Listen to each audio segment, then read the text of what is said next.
জীবনে ভাই মানুষ কট খাবে স্বাভাবিক, কিন্তু ভাই ভাতিজা চাচির সাথে কট এটা কি মানা যায় বলেন?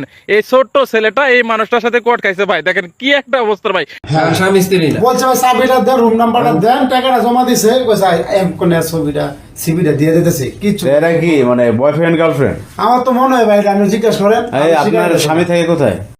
বিদেশ থাকে। বিদেশ থেকে? এটা আপনার স্বামী? আপনার দাঁড়ান, আপনার স্বামী থেকে বিদেশ আর আপনার বয়ফ্রেন্ড নিয়ে আসছেন ঘুরতে কক্সবাজার। শ্বশুর বাড়ি কি বলে আসছেন?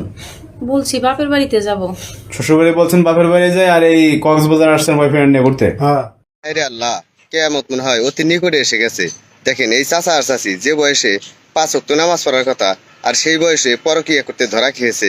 ভিডিওটি এত পরিমাণে শেয়ার করবেন সবাই যেন দেখতে পারে। জীবনে ভাই মানুষ কট খাবে স্বাভাবিক, কিন্তু ভাই ভাতিজা চাচির সাথে কট এটা কি মানা যায় বলেন?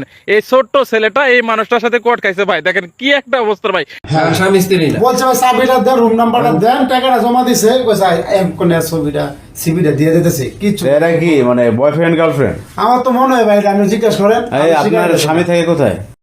বিদেশ থাকে। বিদেশ থেকে? এটা আপনার স্বামী? আপনার দাঁড়ান, আপনার স্বামী থেকে বিদেশ আর আপনার বয়ফ্রেন্ড নিয়ে আসছেন ঘুরতে কক্সবাজার।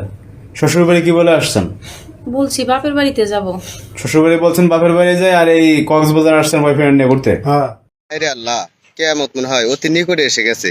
দেখেন এই চাচা আর চাচি যে বয়সে 5 ওয়াক্ত নামাজ পড়ার কথা, আর সেই বয়সে পরকীয়া করতে ধরা খেয়েছে। ভিডিওটি এত পরিমাণে শেয়ার করবেন সবাই যেন দেখতে পারে।